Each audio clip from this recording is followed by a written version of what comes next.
Welcome back, folks, again to one more edition of Virtual CISO Happy Hour. My name is Rick Lieb. I am your host today. I am joined with Kane McGladrey, who is a first-timer panelist on our show. I will allow him to introduce himself in a second. And we have Chris Hamlin back one more time. Thank you, Chris. I really appreciate you stepping in here.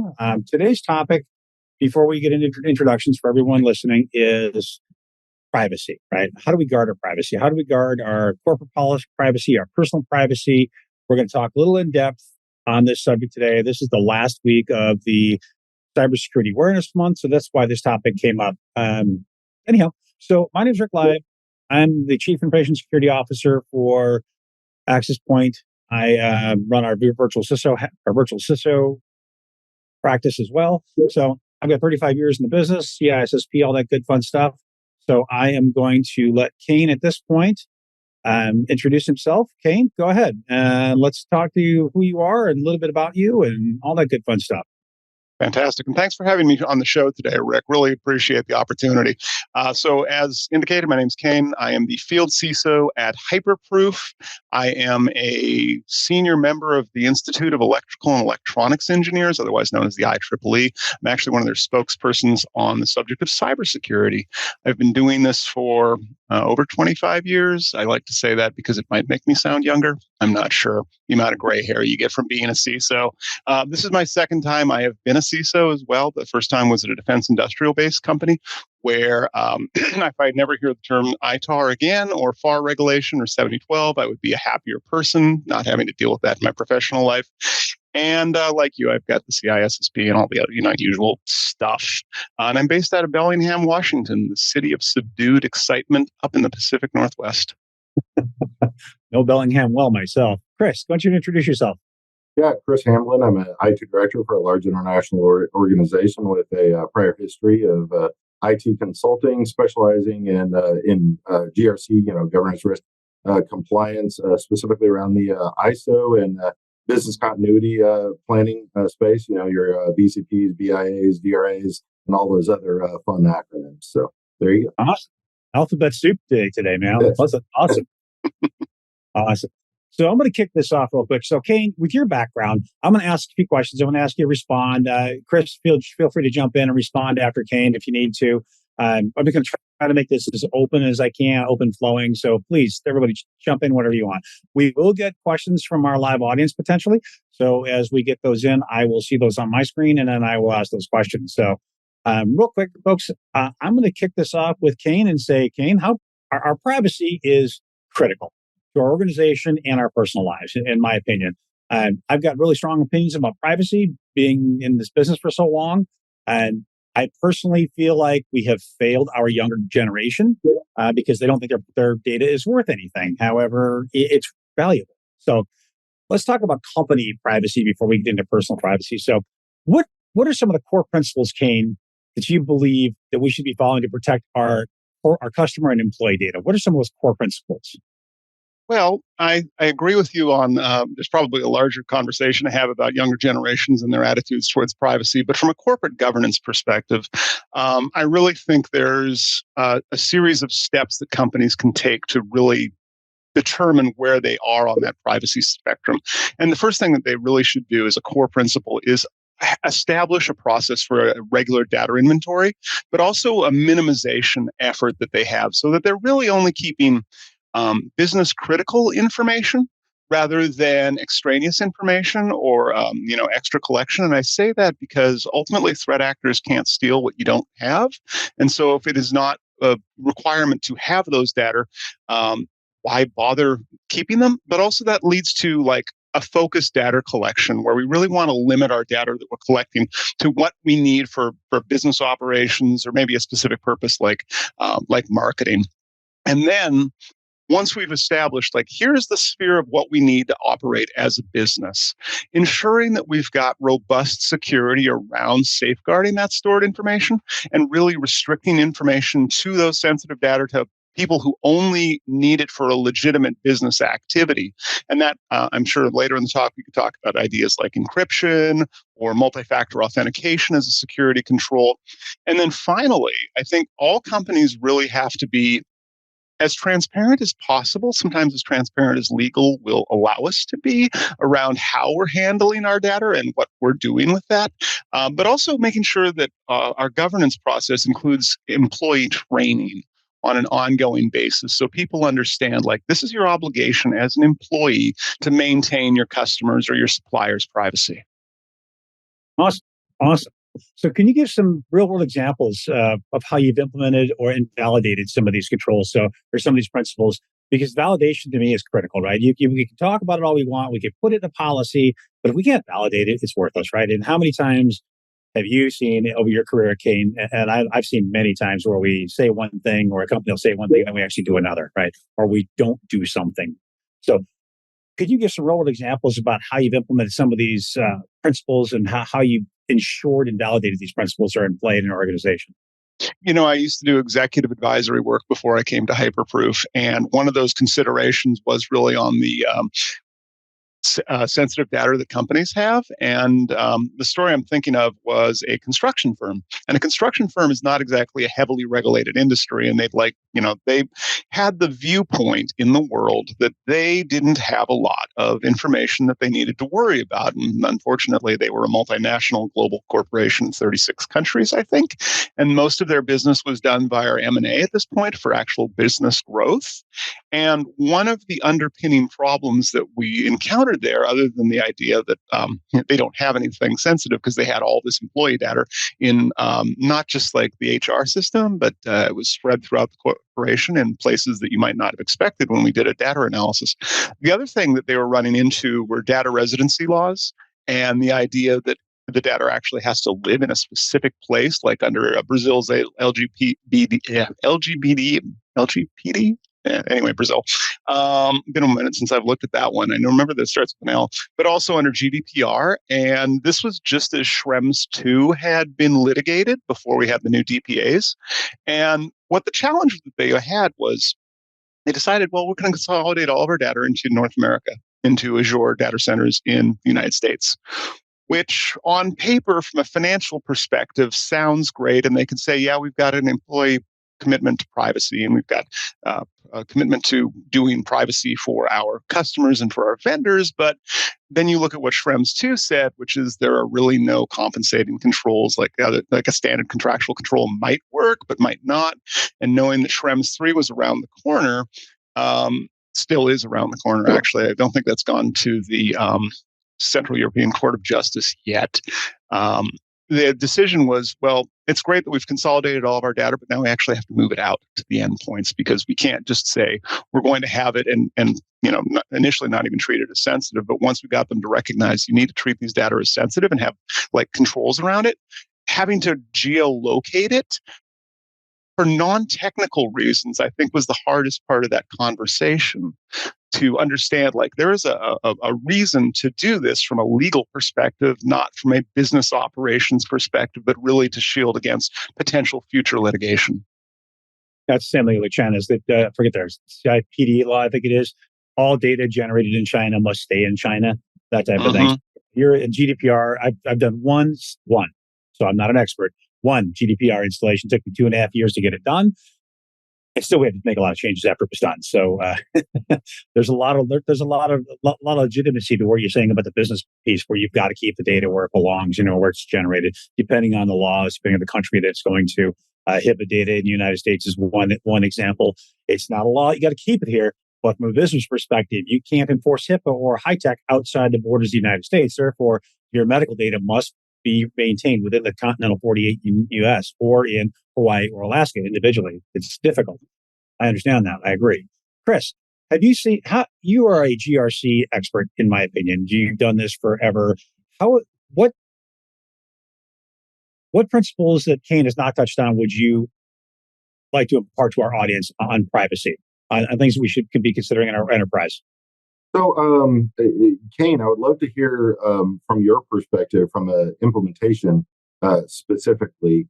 As you see organizations, developing internal software, how do you make sure that both the software is successfully implemented and tested in dev test and production environments, and separating those environments, with potentially live or obfuscated data in the dev and test environments while keeping those environments secure as well. Because I've seen far too many times of organizations, hey, they've got this great data in their production environment, but testing it in their dev and test environment with a small subset of that, but it not be properly obfuscated or somewhat. What have you guys kind of seen as the best practices for implementing that or So generating false data? yeah, I think that starts really with developer training more than anything else, and making them understand you're not supposed to put your production data into, and people will understand that in theory, but then you get into the actual implementation of it. And having that training as a regular job function so that they're aware of it, that's part of it. A secondary part of that is I've seen implementations of data loss protections, the DLP software, that actually can detect, like, this is production data that has crossed the boundary through some means that was unexpected or unanticipated. And that's in addition to any technical controls that exist, especially around roles and rights and what's in production versus what's in dev. Obviously, DevOps companies have got a slightly different approach towards that, but it's the same underpinning of we can't have the developers getting access to production. There has to be a code promotion, and it's a one-way door. It's not a two-way door where the data can come back from production into the development or the DevOps environment. And then finally, I think the other thing that companies really need to lean in on is compliance operations of continuously testing our controls and validating that our controls are working. I think a lot of companies will get ready for the privacy audit or the security audit or the attestation or the certification, whichever they're going for, and it becomes the Super Bowl. And everybody panics for about 4 weeks while the auditors are on site or preparing to do the audit. And then we all drop our controls, or we don't inspect our controls, or we stop evaluating if they are operating effectively. And I think that in today's world where companies are getting audited or certified multiple times a year, if not multiple times a month, I think that really leaning into how much of this data collection of control operation can we automate, and how much of that can we test on an automated basis so that we actually understand as a CISO or as a chief compliance officer, our controls are actually operating as expected. We are maintaining the privacy that we say is in our policy, that these controls that we've designed are actually not being subverted and that they're being effective. And that really helps companies not only to achieve compliance objectives like an ISO certification, for example, or having a better SOC 2 report, but also it allows them to have that confidence when they talk to an insurance company, for example, to transfer some of their risk.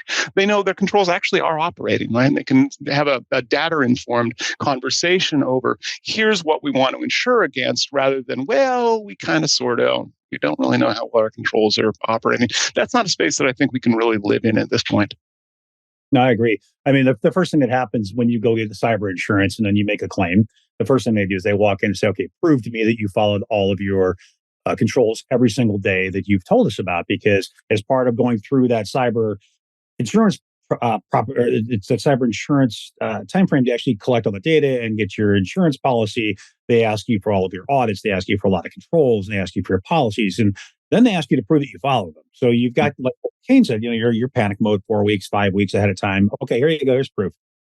And then if you don't follow them every single day afterwards, the first thing the insurance company is going to say is, "Sorry, you didn't follow your own policies." And I've seen that actually happen. And it's unfortunate because people don't realize that. They think, oh, just got an audit says, a time, a date, it's a timestamp, right?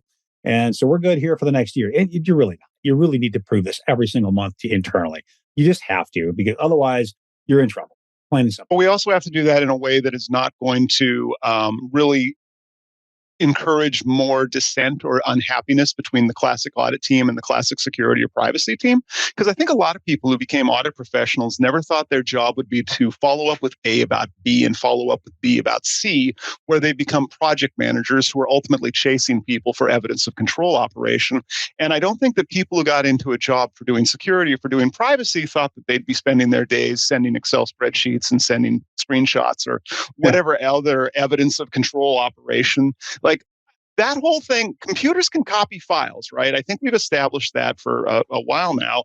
And at some point, we decided that humans needed to be involved. And I think the human only needs to get involved to evaluate, like, is this evidence sufficient? But if once the evidence is actually shown to be sufficient, the actual testing of like, hey, is it working? Like, let's say you've got a data encryption. We're talking about privacy. Let's say you have an encryption thing that says all of your data needs to be encrypted at rest, right? That means if somebody steals, whether it's a virtual disk file or a database, I don't care. If it's stolen, they're going to have trouble if you don't have the key material, which you shouldn't store next to it. I don't want to have a human go into an Excel file or an API call or a PDF, goodness help us, every day to look and see, hey, is this all encrypted? That's just a waste of time, and it puts people into a checklist mentality. But it's also very degrading as a professional that's your day job. Like, you look in a file for a checkbox. Automate the heck out of that, and really then people can focus on those larger questions. Like, from a privacy perspective, are we actually having a culture of security and of privacy? Do we have an organizational level commitment? Those things that we cannot automate that actually require looking at: how is the corporation behaving? How is the board behaving? How is our executive leadership behaving? Are we operating a paper tiger here, or are we actually doing what we say we'll do? And more importantly, does the board actually getting accurate information? Because a lot of times they're not getting the accurate information, or they don't understand the information that they've been given. So part of that is to tag on that, Kane, is to make sure that the supervisors, the board of directors here, the C levels can actually understand the data we're giving them. Because as engineers, a lot of systems like myself, they come up through the engineering path, right? So I speak geek. Well, boards don't care about geek. They don't want to speak geek. They want to speak money. They want to speak dollars. They want to speak reputation. They want to speak sales, right? That's what they want to speak. So being able to translate that data is critical, in my opinion. And I don't think a lot of us do that effectively with the board of directors just yet. I think that there's a lot of people that do, but there's still a lot of people that don't, and they don't realize that. And there's a disparity there. And checking those controls and getting that information back to the board, I think, is critical.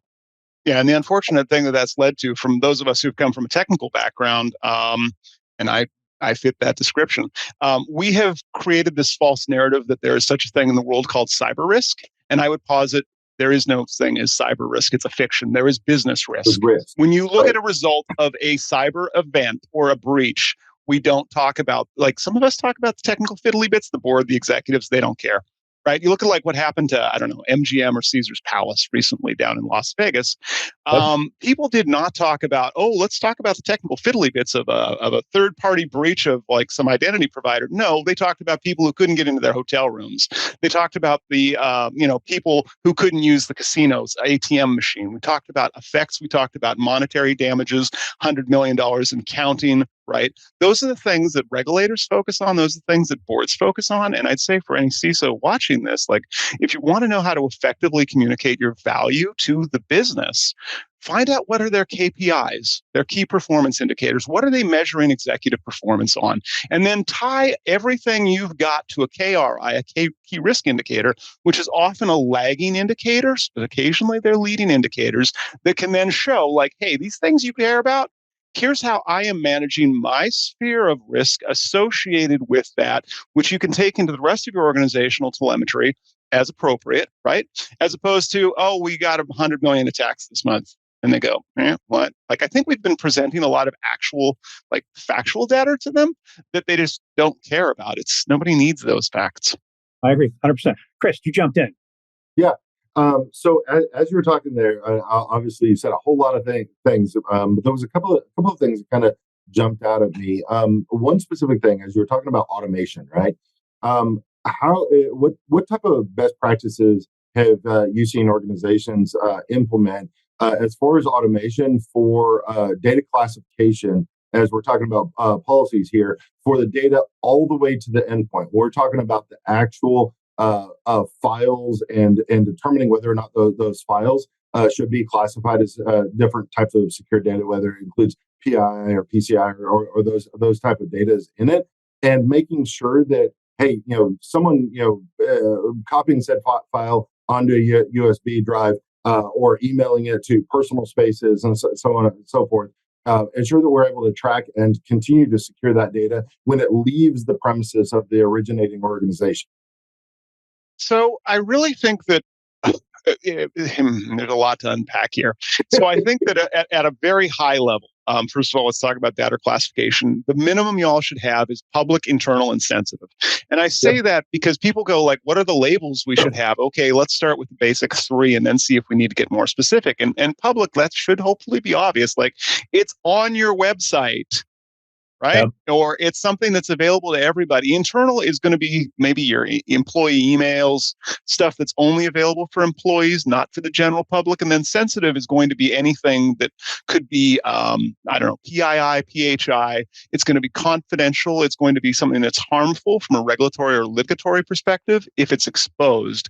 And then for those, we really need to look at what are the controls we need to look at. So for public data, I think that it's more around data integrity than confidentiality, because if it's public data, you don't worry about the confidentiality, but you certainly worry about, like, how many people's websites have we seen get absolutely wrecked back in the day where a threat actor would deface it, right? That's the type of data integrity problem that we're searching to prevent. Whereas for internal data, I think that really having controls that limit the access to it to similar specific departments or roles within a company, but also auditing that the people who have those access actually are using that access. And then finally, our sensitive data, that regulated class of data or proprietary information.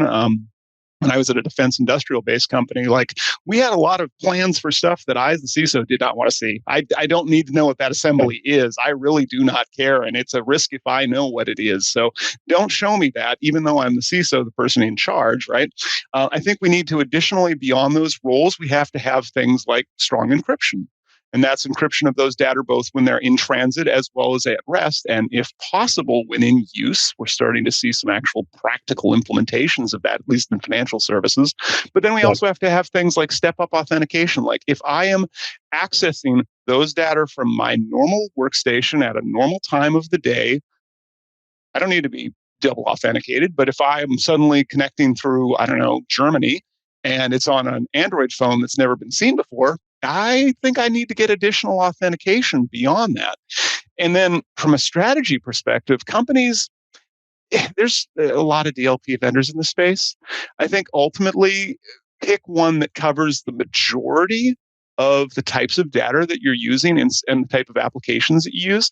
And then if you've got any bespoke or custom applications, anything that's really unique, go search the marketplace for things that can cover that. Again, thinking from a manufacturing perspective, like Office documents, Google documents, those sorts of things, emails, Slack messages, chats, Teams. Those are all very easy to set up classification rules that are going to work across your desktop web browser, across an app, across a desktop computer, a mobile phone, doesn't matter.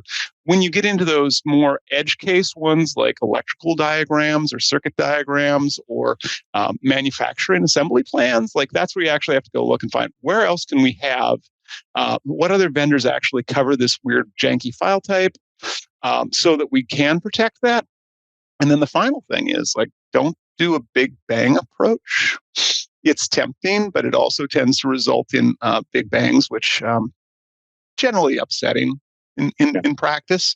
I think having it slowly rolled out is important. I can think of a case where we were putting DLP in at a company where it was very common for people, it turned out, to have business processes to send credit cards in Teams messages.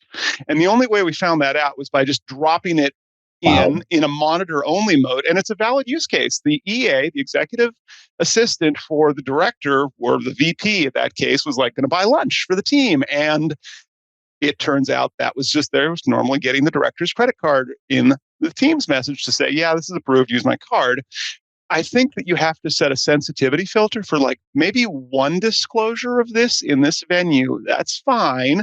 But if you're sending 10 or if you're sending 100, we need to have a sensitivity layer there that says, okay, maybe we need to block this. Maybe we need to give this employee some additional micro training at the time that they've done it so they understand why it's being blocked. Or maybe we need to pop a flare to the security team and say, hey, look, we've got evidence of mass data exfiltration here.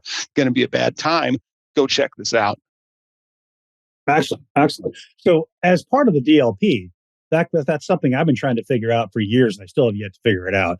So as when a DLP policy triggers, how do we get micro training to that end user right there on the spot? Not just warn them, get them in trouble, because that doesn't do any good, right? Right. If you threaten your employee base, you get nowhere quick. That's where you get shadow IT. You find everybody finds ways around everything. They're trying to hide things. I always try to make sure that we have a very public approach to things. I would rather incentivize an end user to tell me that there's a problem.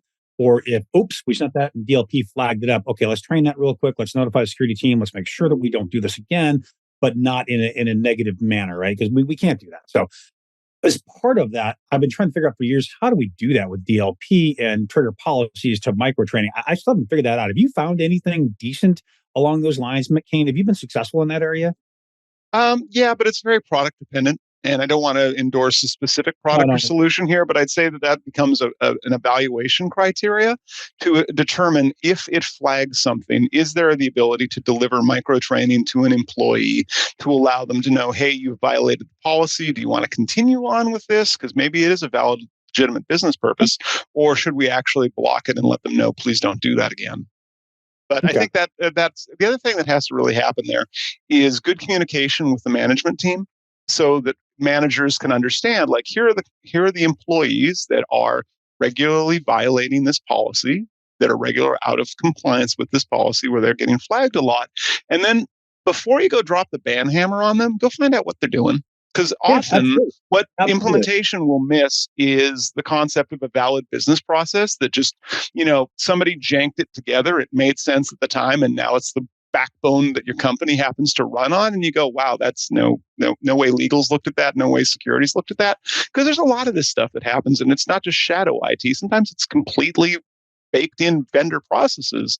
But if we don't take that slow approach to DLP, you never get there. It gets thrown out because it's as soon as it blocks something that takes down a deal or results in a supplier leaving or a vendor leaving, you're going to get your DLP solution dropped. It's amazing how fast that happens. Yeah. And that goes back to your point there. That goes back to user access reviews, right? So as part of that implementation, what does a user actually do? What do they actually need access to? What do they not need access to?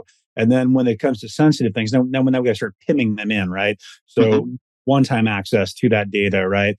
And so that's kind of goes back to the user access reviews. I always lean back on NYDFS hardcore because much as I hate NYDFS, I love NYDFS, right? Because it's got some very, very direct bullet point, strict thou shalt and thou shalt nots, right? It's very strict. And I love that because I can actually implement that in a generic way, much like the NIST CSF, in a way that applies to many, many different organizations, right? I can adopt it and change it and monetize it a little bit differently. That's not hard to do. But using that user access review goes back to 80% of our problems right there, in my opinion. That's Chris. not unfair. I think that's a reasonable way of looking at it. If people don't have access to things that they don't need to have access to, you're going to have less negative outcomes. Yeah, and it also goes back to like the GDPR principle, and you mentioned it earlier, Kate. If you don't need that access, oh my God, why on earth do you have that data, right? You are begging to be breached. I worked at an organization as a CISO, and it drove me insane. I lost a lot of nights' sleep, and I won't mention who they are, but I lost a lot of nights' sleep because they never deleted anything. And their developers had direct access to the product and product data, GDPR data in the cloud in the United States. I'm like, wait, hold on. Everything's wrong here, guys. Hold on. Let's go back. Why do we need this? What do we need? Let's get rid of what we don't need. Went to the CEO. We had a long discussion. At that point, he made the decision that if it's 6 months old, we haven't touched it, needed it, other than regulatory data, get rid of it. So for your IRS data, you got to keep that for 99 years, and in some cases 7 years, whatever. So with all that data, we kept, but anything else, we just dumped it. It finally got to the point where we're just dumping it. And that was one of the greatest days of my life because I actually felt effective as a CISO in that respect and got the company to understand basic principles of business. This isn't about security. Security, like you said, Kane, is not techno. Techno's easy, right? It does what you tell it to. You flip the bits and it's simple, right? Technology is easy. People are the difficult part, right? So explaining that down into the human firewall and explaining this down to humans, why you do this and why you need to do this, and getting it through the thick heads of some of your developers sometimes, or some of your thick heads of some of your security guys sometimes is difficult, but it's essential. Yeah, and I think also that really speaks to the role of the modern CISO and chief compliance officer, where we have to be really good friends with legal.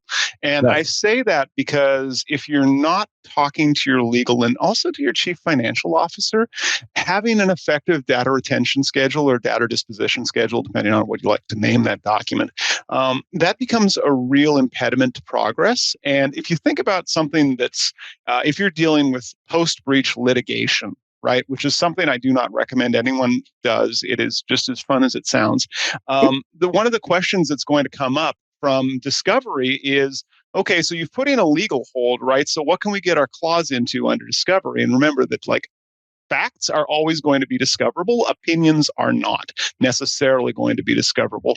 But if you have been operating your data disposition schedule in a regular, consistent manner, and you can show that, you have proof, you have evidence that this is the control, this is how it's operated, this is how we take stuff out and bin it, or whatever you do to get rid of those data, right?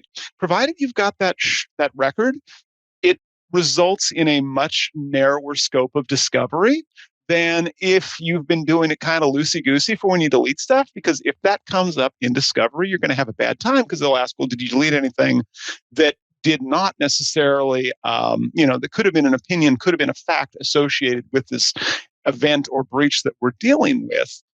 And I'd encourage really that as CISOs are thinking of things they should be doing at the end of the year, like first of all, if you haven't had coffee with legal, go have coffee with them or go out for drinks. Like be friends with them. They are not scary people. The last time you want to meet your chief counsel is when you're dealing with a breach because you're going to be thinking, well, it's time to update my LinkedIn. I guess I'm being put out to pasture, right?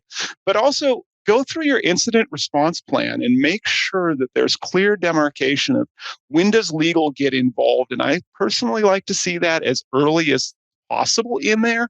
And if we're going to follow a 2-track system associated with preparation for external litigation or pending litigation, make sure that that's also called out as we've now got 2 breach reports coming out. One is going to be under ACP, attorney-client privilege. The other one's going to be a normal business operation that we're going to actually go use to fix it.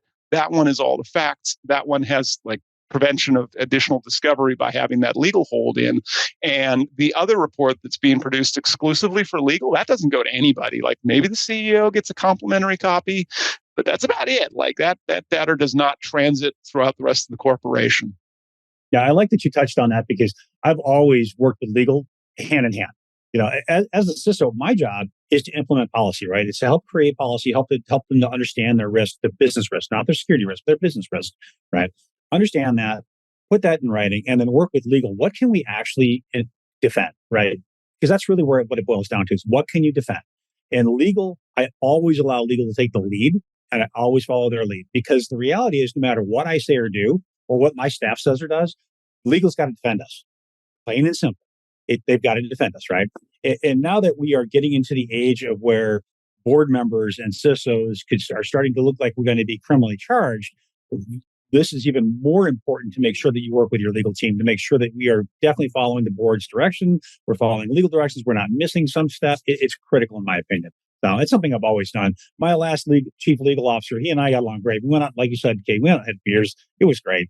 Beers and lies with a lawyer is quite an interesting evening. Trust me. What's been your experience with working with legal, Chris? What's your stance on that? Oh, I 100% agree. Bring them in very, very early into any suspect event, right? At that point, we don't even know whether or not it's a breach or an incident or to what scale, right? Let them know early. Get their direction on what should be communicated when and how and what type of parties should be pulled into that communication and what documentation that we need to be capturing throughout the entire event from start to finish that potentially could be utilized later down the road. So 100% agree. Bring them in extremely early. Yep. Now I try to develop the IRP with the legal right there with us. I mean, I always try to make a stakeholder in that because that's critical, in my opinion. And I'm dumber than a box of rocks. So take it for what it's worth, guys. That's just my opinion. So. But also just on friendships at a corporate level, I think at the front end, some of the best conversations I've had is with chief financial officers around control design, not control effectiveness. I'm going to separate those two out for just a second here. So control effectiveness is, are you doing the thing?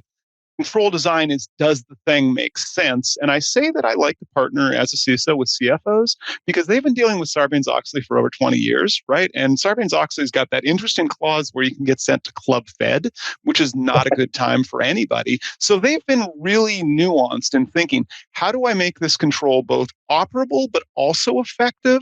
And I'd rather go talk to my internal CFO than pay a consultancy to go figure out if my control design makes sense, because ultimately they don't know the culture of the corporation as well as the CFO would. So again, if we're putting together our holiday party shopping list of people to go make friends with, like legal and CFO should be on your punch list.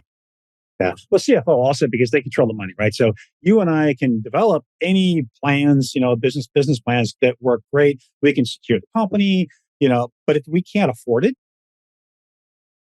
it's worthless. We've wasted everyone's time, right? And so keeping the CFO involved is critical because you literally need to understand the budget and what their perspective is because they've got different perspectives than you and I have, even as CISOs, and we're business guys, right? My opinion, security is never a technology issue. It is a business issue, right? And so working with these guys, understanding the budget, understanding what they need, understanding what they're thinking is always critical because they've got regulations that they know every day that you and I don't think about. So I agree. So what kind of data minimization strategies, can we implement, to only collect just what we need? Because this has always been a struggle, right? Everybody collects too much data, in my opinion. Most companies do collect it. And it goes back down to design. What do you need and where do you need it? And how long do you keep it? What are some of the strategies you've seen successful, Kane?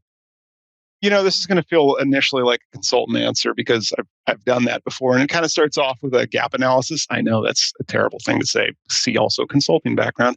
But you should really evaluate your current data collection processes because everybody starts somewhere. Yep. And then really create a data map that outlines like, what are you collecting it? Where is it being stored? And where is it being accessed from? And I think of that especially with like GDPR and similar regulatory controls that require us to know these things. But also, what's the business purpose for each of those data types that you're actually storing? Because that's going to give us a good foundation for really implementing our minimization controls. The next thing, and we've kind of talked about this as well around a disposition or a retention schedule, we need to come up with the concept of a data lifecycle, right? You should have a clear retention period for each of your different data sets. And often that's tied to the labels that are associated with that. But you should say, like, how long should we have this? And when should it be safely deleted, assuming it's not subject to a legal hold, right? If it's no longer fit for purpose or if it's now past its expiry date. And then finally, like, what is the essential data that we're going to need there? So what's critical that you collect for your operations? What's critical you should collect for your customer service? And if you don't have a justifiable business need for actually collecting it, don't. Or if you accidentally, as an incidental, you collect it, get rid of it immediately so we're not getting extraneous information. And then finally, and I recognize we already covered this one, like we need to figure out who needs access to that, right? And it's going to be based on your job role or it's going to be based on your business necessity. And that isn't just for first-party access, that's also for third-party access. If you've got a marketing firm that is dealing with your data, right, and doing some kind of marketing operations with it, what do they actually need access to? Do we need to send them like full, access to our data lake so that they can just go trawl through? How's that going to look if it comes up in court? How's that going to look if a regulator finds out, right? Especially if it's overseas. So we need to really look at what do our employees need? What do our consultants need? What do our data processors need? And based on that, we can actually put in an effective set of controls and then audit that. Like make sure that we're actually doing what we think we're doing. Like how do we automatically collect evidence, collect proof that it's working as designed so that if you deal with litigation or if you deal with your insurance company post-breach, that you can show, yeah, we had these controls, we designed these controls, they were reasonable, and they were actually working at the time. Because if you do that, ultimately, you can get a lot of favor with the court or with your insurance company if you can prove to them you are doing everything, like you are doing a reasonable thing. Because breaches are going to happen, and that's not a fatalistic viewpoint. I kind of look at like tornadoes, right? You can build a great manufacturing facility in a place that has tornadoes, and you can have yourself all the building design, all of the staff shelters for people who have to deal, like if your building's about to get hit with a tornado's still going to happen, right? It's not like you're preventing it. I think we're going to have data breaches that happen in the same way, where we do everything reasonable. And then after the fact, all the investigators, whether it's tornadoes folks, the insurance company, the local law enforcement going and looking at it, right? Or whether it's an insurance or a plaintiff looking at it, the same kind comes back. Did you operate your controls reasonably? How prepared you are matters.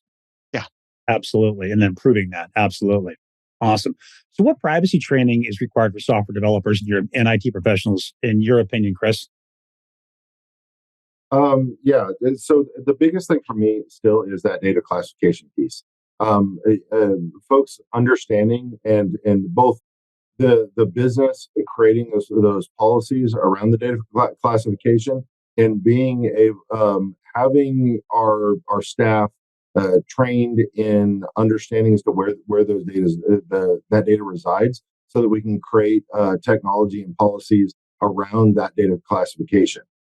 So both from a retention perspective as well as from a security perspective, and looking at it and classifying every single one of those in a slightly different way based on the data classification records. So. What about you, Kane?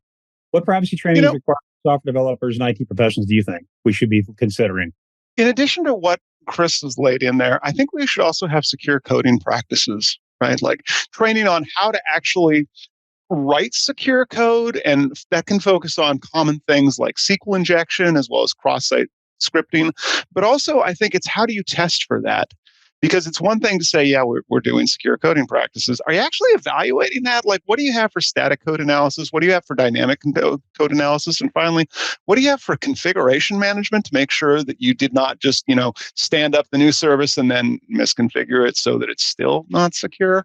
And the other thing I think that we have to at least have a level of awareness for IT professionals as well as developers to understand the broad context that we work in of GDPR, CCPA, or HIPAA, right? Whichever one is going to be applicable to your organization, if you're developing software, at least knowing that it exists in the world will affect decisions like, where are we going to store these data? Do these need to be encrypted?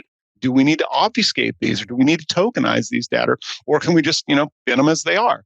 I think that if we don't teach our developers that, we're doing them a disservice, and ultimately we're creating a risk there of storing something improperly or accessing something improperly that's going to result in a negative consequence. So one more question then. So what contractual? So now we're talking about third party, fourth party, because I'm big on fourth party right now, because third party, we've pretty well got a good hold on. Not great, but we've got a good grasp on third party. At least everybody understands what third party is these days. So I'm big on third party. So what contractual obligations should vendors accept regarding data privacy? Kane, what do you think? Boy, I'm thinking of so many security questionnaires that I've seen over the years that try to shift risk ultimately to the vendor or shift risk to the supplier. I think that's probably not the best look. I think that we really need to look at, do you have a data processing agreement with them, right, that outlines the responsibilities for the vendor and the client to ensure that they're being compliant with the regulatory privacy laws in the United States or in other jurisdictions? I'm thinking of like the EU, for example. And then also, I think there's a few specific state laws. Connecticut, I know California's got one, and I think Virginia and Colorado have got them too, that have got additional provisions that are required in contracts. So, for example, I know CCPA, there has to actually be contractual language that prevents data transfers from being deemed as a sale or as, I think the other term they use is sharing, but it also has to identify specific business purposes for those data disclosure.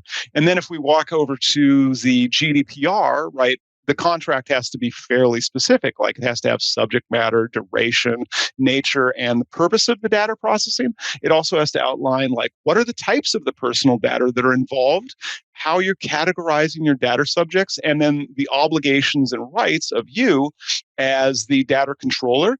And then finally, I think there have to be some notification obligations that are going to be built into our contracts that require the vendor to notify the company, if you're purchasing, for example, in case there's a data breach or unauthorized access.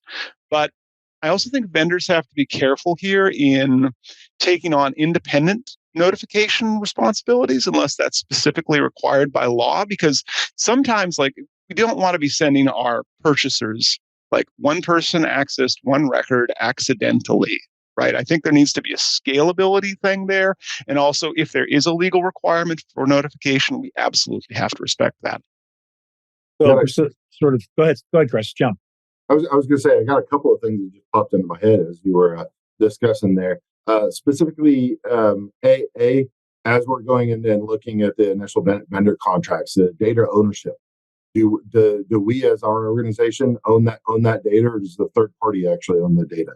In some cases, it's the third party. And sometimes those third parties also have the ability to share that data with other third parties, depending on how it's used. Especially now, we're finding more and more times that those third parties, as they're utilizing different AI type technologies, that AI is utilizing that data for potentially even your competitors in the exact same space. So being very, very careful as to and understanding, how that data is both utilized with potentially other third and fourth parties, as well as understanding who actually owns that data. In the event of a vendor is disengaged from your organization, who owns that data? Do you have the ability to actually get that data back to your organization in the event of that line be cut? That kind of goes back to our GDPR, kind of takes the same approach, and who actually owns that data. You got to define that, and who can make decisions on that data. For example, your personal data under GDPR belongs to the individual, does not belong to the company. So Right. it can be really tricky there. So on that subject, Chris, let's ask you this: what options do users have to revoke consent or request data deletion under U.S.? Now, there is no U.S. privacy law. I was going to say that. Yeah, we're kind of missing that one. U.S. privacy law. And that's part of the problem, right? Because the Right. reality is that every state kind of has its own Yep. rules and regulations, right? And especially if you're an organization that is performing business in every single one of those states, literally your legal team and your compliance team has to be understand the rules and the regulations for each individual organization there. What I would really like to see is similar to what CCPA did, is actually take that and actually make that as a national standard, so that we are subject to one standard and not 50 different standards. I think, frankly, that would be fantastic. I mean, although when CCPA was initially released, we're like, oh crap. I mean, this is to the ninth scale. I mean, it's fairly detailed compared to what a lot of our other regulations, say PCI or whatever those other organizations or other standards that we're trying to, are really, or PII. A true definition of PII is so vague. Really, I mean, it's vague for a purpose. But what CCPA is that actually is trying to create some additional granularity and some definitions around that. What's really not nice there is as well is that it's frustrating in the same term.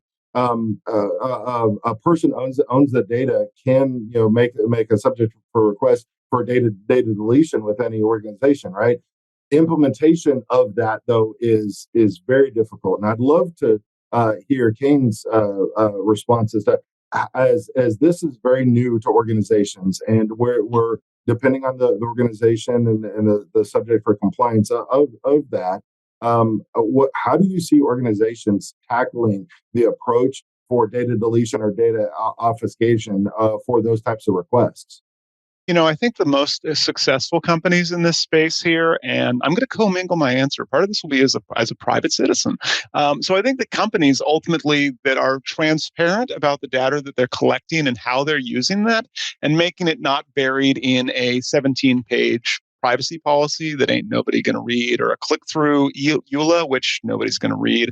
I think that's part of it, like being transparent about why are we collecting these, but also having a well-defined and legally compliant procedure for how people can request changes or deletion of their data.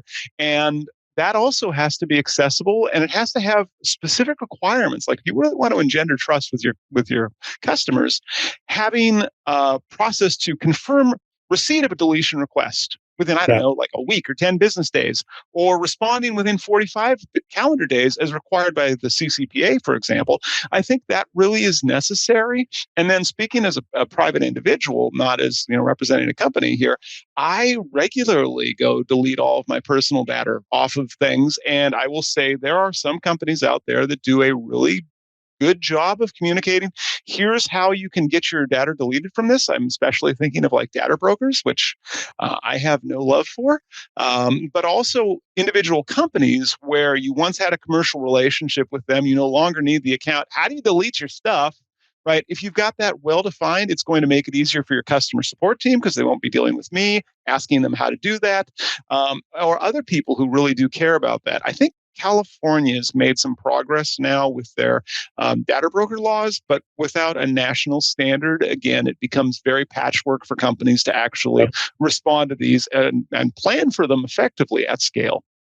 It's brutal because honestly, I try to tell everybody use NYDFS when it comes to financial. If you're doing any financial transaction, I don't care what it is, try to follow NYDFS because it is very restrictive.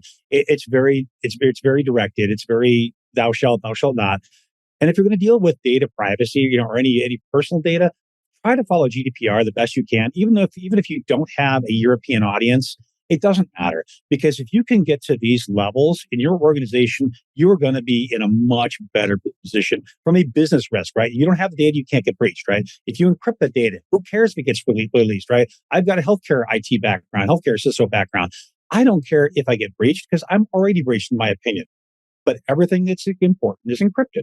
And if it's encrypted, CMS and OCR have all agreed if your encrypted data leaves your organization, it's not a breach because it's encrypted. As long as you don't give them the key to it, you know what I mean? So Yeah. keep in mind, right? Don't put the key in the same drive, get rid of it somewhere else, encrypt your keys somewhere else, it's not difficult. So that's just my nickel. So, couple other questions I want to ask. How do we reduce vulnerabilities when company data is used on mobile devices? Kane, what's your take on mobile device? MDM, MAM, there's a lot of different terms for it out there.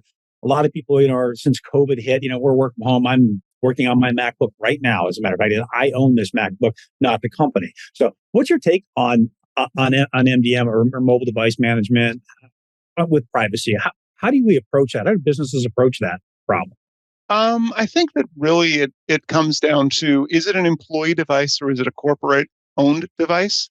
And then beyond that, where is your line of demarcation and what controls can you effectively put in? So at the very simplest factor, let's say that I have Office. Let's say I've got Office on my phone, and let's say that it has some proprietary data on there, right? So Yep. at a very high level, if my device is lost, or I think it's lost, or I think it's breached, it would be nice if the IT department could just like delete all that stuff, but not my photos that are in my gallery, not my music that I've downloaded. That's the kind of controls we were putting in place about 10 years ago. So that's below table stakes for me at this point. I think the more nuanced approach is, how is the data being used effectively on that device? Because what we don't want to create is a situation where it's possible for a sales rep, and I'm going to pick on sales reps because this is a thing that they do, right? You've got a book of business, you're going to be leaving a company. So you get on your phone and you download all your contacts out of the corporate address book and you put them, or out of Salesforce, and you put them into your own address book, right? And it's a human behavior, right? Think you've got a relationship with these people. It's a commercial relationship. Never mind the fact that that's proprietary data. It's probably PII as well, and it's probably sensitive. If you don't have the controls across desktop, across cloud, across mobile devices to detect that at a floor and be able to prevent that when it's not appropriate, I think that you're setting yourself up for all kinds of business risk associated with that, and that becomes like, again, I'm using a salesperson's book of business, but that could just be manufacturing plans. That could be a marketing plan. That could be a sales plan. Like all of those things, if we're doing it effectively at a mobile device level, and that again becomes vendor specific. So does the vendor actually have this capability for the systems that that you're using, right? And is it overly intrusive or annoying for the end user? Because otherwise people just find way to work around it if they don't understand like how this is helping protect them as an employee, as opposed to how it's helping to mitigate risks to the business. I took 3 extra steps, so I'm not going to do it because it takes time and I got to make phone calls. Yep. No, I understand. Yep. I agree. Chris, what are your thoughts on it? What are your thoughts on mobile devices and privacy? How do you protect that? What are your thoughts on current technologies? Yeah, I mean, I think Kane really hit on the majority of the points there. Obviously, compartmentalizing the data. I absolutely would not recommend anybody to allow or permit the let's say on your iPhone or Android device, merging both corporate emails as well as personal emails into the same compartment, right? So very much compartmentalizing the data. Again, knowing how the data is utilized and having tracking mechanisms as well as remote wipe technology is obviously critical. Utilizing DLP solutions all the way down to the mobile device. I mean, we're kind of talking about it earlier as we're in any type of data as to whether or not it's being moved to personal machines, USBs, mobile devices, et cetera, et cetera. You need to be able to track and authenticate that data back to some sort of DLP type solution, so that we can cut access to the data, even if you technically have the file to that data, right? Just because you have the file doesn't mean that you should be able to open it. Yeah, right. Where The other thing I'd say though, that has to be tied back to a business risk, because otherwise you're never going to get funding for that project. So that was kind of on the technical implementation bits. You have to make a business case for why do you need to prevent this? What is the business risk that is in the corporate risk register that says we're mitigating against, and also periodically make sure that makes sense. I can think of a good friend of mine, a CISO, like they had a control that said they had a risk of data disclosure, right, of information from their network environment. And then COVID hit, and they decided to put in a work from home policy where they said, okay, you don't need to be in the office anymore. His enterprise firewall renewal came up this year, and he looked at the business risk register that said, we are guarding against the risk of data exfiltration. Well, his offices are like Wi-Fi access points, and that's the only thing in the building, and periodically like the custodians, because they're trying to get rid of their office space at this point, and said, okay, so our risk is the same, but our data have moved. So let's update our corporate risk register first and foremost, and then we can look at what are the controls that we actually can apply, because we've got a business level agreement that we don't need to spend $50 million to renew our enterprise firewalls. Instead, we can take some of that money, put it into some endpoint DLP solutions that are going to be more appropriate for the threat that we're dealing with, and pass the rest back as corporate savings. If you do that as a CISO, if you make that business case of what is this risk that we're mitigating, you're going to have better board level engagement, especially if you find $50 million under the proverbial couch cushions, right? Like that is a rare moment for a CISO to be able to do that, but you have to have it be framed as a business risk, not a technical risk. Nobody cares about the technical risks. Great point. Nope, I agree. Goes back to we do business. We don't do technology. We do business. Plain and simplistic. So, okay, guys. I know we're wrapping up here. We are getting close to our time. Kane, any parting thoughts for our audience? Anything that you would think that our audience would gain from today's conversation, or something they should think about moving forward when it comes to privacy? I think that privacy and security are continuing to merge and to meld. And I think that we really, as corporate leaders, we have to look at the controls that we are operating actually effective, and can we defensively show, whether it's for a breach or whether it's for our insurance reapplication, do we have the confidence that the solutions that we're rolling right now that are in use actually work? And that in our macroeconomic climate as well, where budgets are not going to be the same as they were this year, they might be going down for some folks, and we might end up having some painful renewal questions. Do you have the confidence that as a CISO or as a chief privacy officer or as chief compliance officer, your controls actually are working? Like, can you show that? Do you have the data to show that? And if you don't have that ability to show your compliance operations holistically, I think that it becomes the next layer of defensibility for most corporations. Moving forward, I expect that companies are going to see more litigation, unfortunately. I don't like to say that, but that's the reality. We're going to see more attestations and more certification requirements. So building the plumbing now to collect all of those proof that a control is operating effectively, and then also building that diligence to evaluate it regularly. So when a board member asks us, when an insurance investigator asks us, we always know we're working from a fact-based approach rather than an opinion-based approach, which has not worked for the past 20 years and is not going to work any further. I worked at can't say who, but I worked for an energy company in Texas, and I led their cybersecurity cybersecurity efforts. And one of the things that I always did, and to Kane's point, was I created we called it the Red Book because it was just a 3-note binder that was red. We literally printed out everything ERCOT, everything NYDFS, everything we had to meet. We literally line by line did along with the artifacts and pointed where the artifacts were stored at consistently. And then we went through that every month, and it was a pain in the butt. It really was. But here's where it pays off to Kane's point. We got ERCOT walked in, and one of the New York walked in, and we handed them our Red Book and said, here you go. What we effectively did was we proved we did what we said we were going to do. So we were proving it. We also put them in a really tight, small box. As auditors come in, they go, oops, and then they start looking over here and going, so we put them in a box. It was awesome. So to Kane's point, building the plumbing, getting the foundation correct, and then tracking that every single month or every quarter, whatever makes sense for the organization. For us, it made sense monthly, which was a pain, but it made sense. And then we were able to keep all that documentation at one shot and literally put it in an auditor in a box. We passed an audit with a 97% score in 3 weeks at ERCOT. That never happens, ever. Mm-hmm. I was amazed just because we had that Red Book. So good, excellent advice, Kane. Excellent advice. Chris, what are your parting thoughts for privacy for an organization, how they can keep their privacy private? What's important?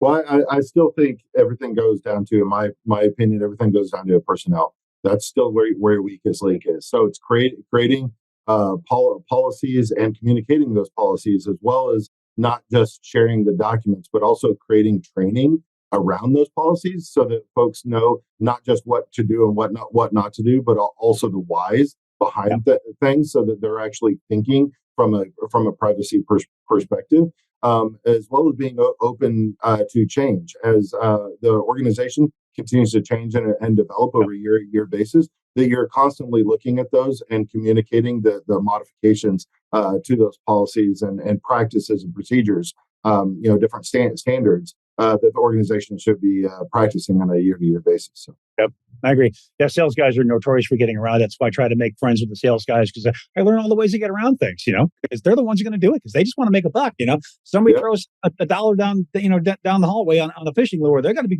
they're chasing that, right? So I want to find out where that lure is going and how they're getting to that lure. So awesome. All right, guys, I really appreciate your time. Kane, I really hope you'll come back and join us again.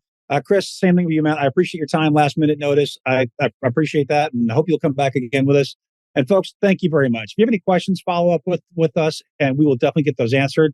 Again, Kane, thank you, man. I really appreciate your time. Chris, I appreciate it. Thank you very much, folks. Thank you, guys. Thank you. You guys have a good day. You too.